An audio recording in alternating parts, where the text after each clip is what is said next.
네, 요즘 나라 밖의 상황을 보면 우리도 그 어느 때보다 강력한 리더십이 필요할 때라는 걸 절감하게 되는데요. 오늘 트럼프 대통령의 미국 의회 상하원 합동연설 내용에 세계의 관심이 쏠렸습니다. 핵심 발언들 송희달 교수와 함께 살펴보겠습니다. 교수님 오랜만입니다. 네, 안녕하십니까.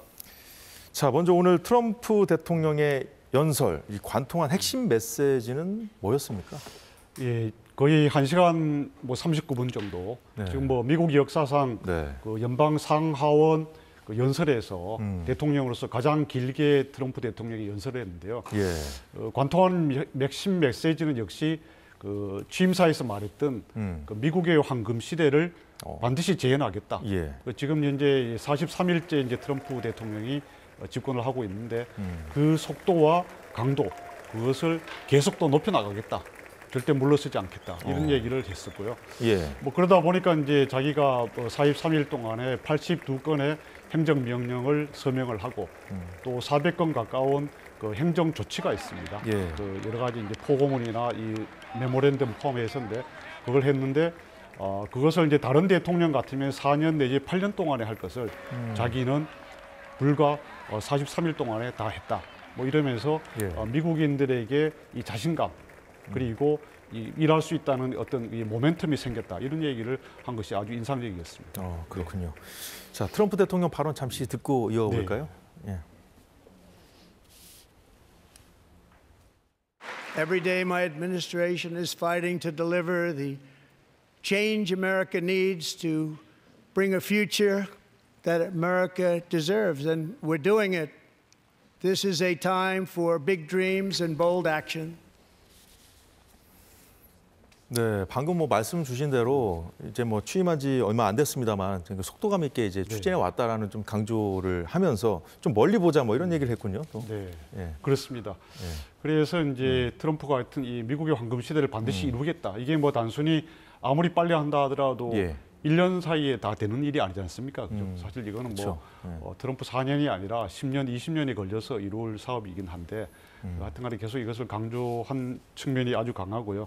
그래서 현재 미국 사람들에게서 자신감이 생겼다면서 이것을 이제 사례로 자영업자들의 소상공인들의 이 경제의 어떤 낙관론이 41%에 달한다. 41% 상승을 했다. 이런 얘기를 한 것이 좀 특이하더라고요. 예. 자, 그런데 이제 트럼프 대통령이 오늘 여러 가지 메시지를 내놨는데 젤렌스키 대통령으로부터 서신을 받았다는 사실도 공개했습니다. 관련 발언 들어보도록 하겠습니다. Earlier today, I received an important letter from President Zelensky of Ukraine. The letter reads, Ukraine is ready to come to the negotiating table as soon as possible to bring lasting peace closer. 네, 송 교수님, 오늘 연설 전에 트럼프 대통령이 아주 큰 거 하나가 올 거다, 엄청난 날이 될 거다 이렇게 예고를 해서 더 이목이 쏠리지 않았습니까? 그렇습니다. 그게 이거였을까요? 아마 그런 것 같습니다. 네, 편지를 받았다고 그죠? 했으니까 지난번에 이제 2월 28일 날 백악관에서 전 세계가 또 생중계로 TV로 지켜봤습니다만. 그 젤렌스키 대통령하고 트럼프 대통령을 위시한 그 미국 강요들이 있는 상황에서 사실 정상회담이 파행으로 끝났지 않습니까? 그래서 상당히 어떤 면에서는 젤렌스키가 용기 있는 행동을 했다 하지만 또 무모한 짓을 했다는 평도 많이 받았습니다만 결국 현재까지 젤렌스키가 두 차례 그 사과의 메시지를 정식으로 올렸고 그 미국과 또 미국 트럼프 대통령에게 감사한다 이런 얘기도 했고 오늘은 마침내 이제 그런 광물 협정을 받아들이고 또 해상과 공중에서부터 전쟁을 잠시 동안 휴전을 먼저 시작하겠다 이런 얘기를 했는데 이것은 사실 어떻게 보면 불가피한 측면이 있는 것 같습니다. 사실 미국이 지금까지 한 1,400억 달러의 각종 그 경제 군사 원조를 그 우크라이나 측에 해왔는데 당장 그 지난 3월 3일부터 트럼프가 중단을 했지 않습니까? 모든 군사 지원을. 이렇게 되면은 우크라이나는 사실은 최장 4개월, 또 짧으면 2달 이상을 전쟁을 버티지 못하는 상황입니다. 미국의 지원으로 버텨온 거니까요. 그렇죠. 예.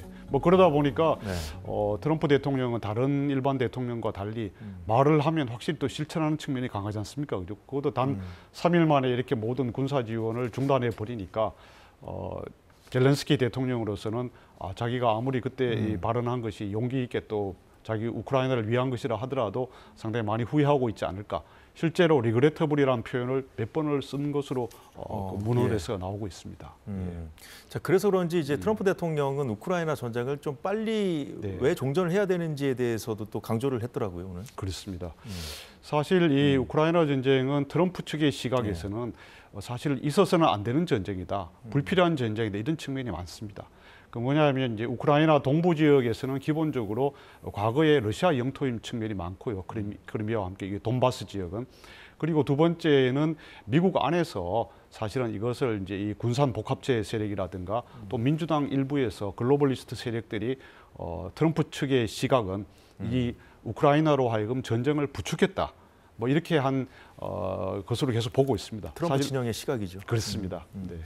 그러다 보니까 트럼프로서는 또 특히 세 번째는 이 중국의 그 미국의 가장 큰 그 경쟁자이자 또 위협국으로 그거는 공화당, 민주당이 모두 인정하고 있는 중국에 대한 이 봉쇄라든가 중국 격퇴의 모든 역량을 집중해야 되는데 사실은 러시아하고 미국이 같은 이제 서양 문명으로서 또 백인으로서 한 편이 돼서 이제 중국을 봉쇄해야 되는데 여기에 대해서 하루빨리 이걸 속도를 내야 되는데 계속 이제 이 우크라이나의 젤렌스키 대통령이 자기만 살겠다고 계속 이런 거 하는 데 대해서 트럼프 대통령뿐만 아니라 트럼프 2기 정부에서 모두 상당한 그 불만을 갖고 있는 것으로 보입니다. 그 역시 뭐 트럼프 대통령의 시각이라는 물론이죠. 말씀이신데. 네, 그렇습니다. 자, 전 세계를 지금 현재 뒤흔들고 있는 핵심 어젠다죠. 이제 관세 관련해서도 다음 달 시행 예정인 상호 관세 시행하겠다 의지를 재확인했어요. 그렇습니다. 사실 4월 2일로 현재 그죠 예고가 돼 있는 상태고 그걸 위해서 각 나라별로 또는 각 업종별로 얼마나 어떻게 이걸 관세를 하고 또 관세를 매길 경우에 그 근거가 있어야 되지 않습니까? 그렇죠. 그 근거를 계속 무역 대표부라든가 상무부, 재무부 이런 관련 부처에서 계속 이제 연구 작업을 하고 있습니다. 그리고 이제 거기에는 당연히 한국의 자동차 또 반도체 또 여러 가지 분야가 철강 이런 게 다 포함되는 것으로 현재 예고가 되어 있어서 사실 이렇게 됐을 경우에는 한국 제품 또 한국 기업들도 큰 타격을 받는 게 아니냐 우려가 커지고 있고 이것을 이제 막기 위해서 우리나라 정부 강요 중에서 그 안덕근 산업통상자원부 장관이 사실은 최근에 이제 미국을 가서 그죠 하워드 러트닉 상무장관도 만나고 더그 버검 그 내무부 장관 겸 국가에너지위원회 위원장을 만나가지고 사실 많은 활동을 했습니다. 그죠? 그래서 이 관세라든가 또 조선 뭐 이런 분야에 있어서 5개의 분야에서 국장급 실무 채널을 만들자 그것을 합의를 했는데 아주 저는 뭐 개인적으로서 아주 안덕근 장관이 현재 잘 하고 있다. 그 현재 대통령도 없고 또 대통령 대행의 대행이 지금 하는 상태에서 장관 레벨에서 할 수 있는 최선을 저는 다하고 있다고 보고요. 뭐 이렇게 해서 이제 우리가 현재 2023년과 2024년에 한국이 미국으로부터 거둬들인 무역 흑자가 2년만 합쳐서도 1,000억 달러가 넘습니다. 사실 그런 상황에서 미국이 한국을 특별히 미워했으라기보다는 야, 한국이 너무 아무리 동맹국이라지만 일방적으로 우리인데 이 무역 흑자 미국 입장에서 무역 적자가 너무 크지 않느냐. 뭐 그러다 보니까 사실 한국도 아무리 동맹국이고 한미 FTA를 맺었다 하더라도 상호 관세 대상에서 빠뜨릴 만한 명분이 잘 없는 거죠. 그런데 이제 그 안덕근 장관이 이번에 가서 그 알래스카 그 파이프라인 에너지 건설 에너지 작업에 참여하겠다. 이걸 해서 오늘 또 트럼프 대통령 연설에서도 그 얘기를 했지 않습니까? 그 부분도 좀 이따 짚어보기로 하고요. 제가 말씀 주셨다시피 이제 트럼프 대통령이 한국을 콕 집어서 지금 언급하면서 이 관세 얘기를 시작했거든요. 그 발언 듣고 좀 더 이어가보도록 하겠습니다. South Korea's average tariff is 4 times higher. Think of that, 4 times higher. And we give so much help militarily and in so many other ways to South Korea, but that's what happens. This is happening by friend and foe. 네, 이 트럼프 대통령의 이제 관련 발언들 쭉 이제 저도 들어봤는데 이제 뭐 한국을 그냥 콕 집은 것이 아니라 그만큼 이 중요한 동맹에게도 미국은 손해를 보고 있다. 그런 차원에서 이제 한국이 그만큼 중요한 동맹이라는 차원에서 좀 한 언급이 아닌가 싶은데 어떻게 보셨습니까? 전적으로 공감합니다. 사실 한국이 이제 이 뭐 경제적으로도 특히 제조업에 있어서 뭐 인도, 일본, 대만보다 훨씬 여러 제조업 생산 능력이라든가 공정 능력 그리고 포트폴리오가 사실은 아시아에서 가장 뛰어난 국가지 않습니까? 거기에다가 또 한국의 군사력이 육해 공군 또 이 해병대 이렇게까지 모두가 완벽하게 또 이렇게 훈련된 나라가 사실 드뭅니다. 그렇기 네. 때문에 트럼프 대통령 입장에서는 비록 한국의 지금 대통령이 공석인 상태이지만은 한국이 매우 중요한 동맹이다. 여기에 대해서는 명확한 인식을 하고 있고 그렇기 때문에 오늘 연설에서 두 차례나 한국을 언급한 것으로 보입니다. 네, 한국을 언급한 것이 또 있었습니다. 이제 우리에게 이제 굉장히 새로운 뉴스였는데 알래스카 가스관 네. 발언인데 한번 들어볼까요?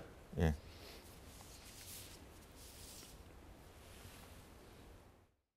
Japan, South Korea, and other nations want to be our partner with investments of trillions of dollars each. There's never been anything like that one.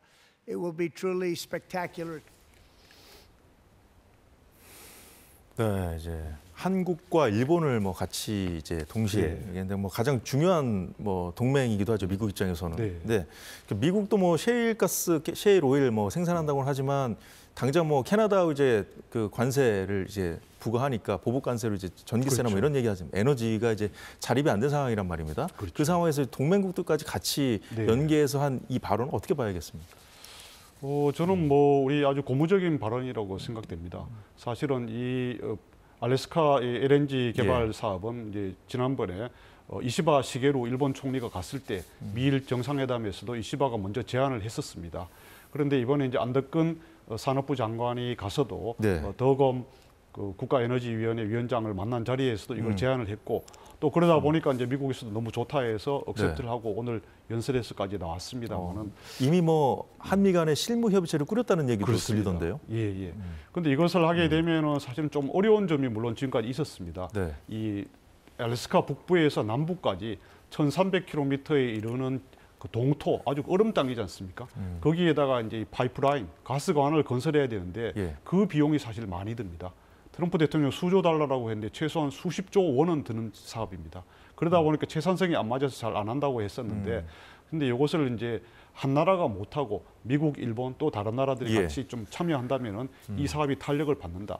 그리고 한국으로서는 좋은 것이 여기에 많은 가스관이 들 경우에 철강 수요가 많이 생깁니다. 그리고 또 LNG를 값싸게 또 빨리 왜냐하면은 중동보다 훨씬 지역이 거리상으로 가깝습니다. 그리고 거기에서 우리가 이제 훨씬 유리하게 통상 압력을 또 완화할 수 있는 이게 수단이 되지 않습니까? 명분이 되지 않습니까? 이 아주 어려운 프로젝트에 한국이 직접 참여해서 희생을 참으면서 했다.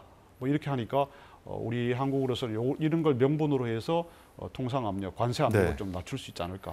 자, 말씀하신 대로 이제 한국의 이제 에너지 그 주로 우리가 이제 수입하는 곳이 중동에 집중돼 있지 않습니까? 좀 뭐 에너지 수입의 경로를 좀 뭐 다변한다. 뭐 이런 차원에서 좀 접근해 볼 수 있을까요? 네, 그렇습니다.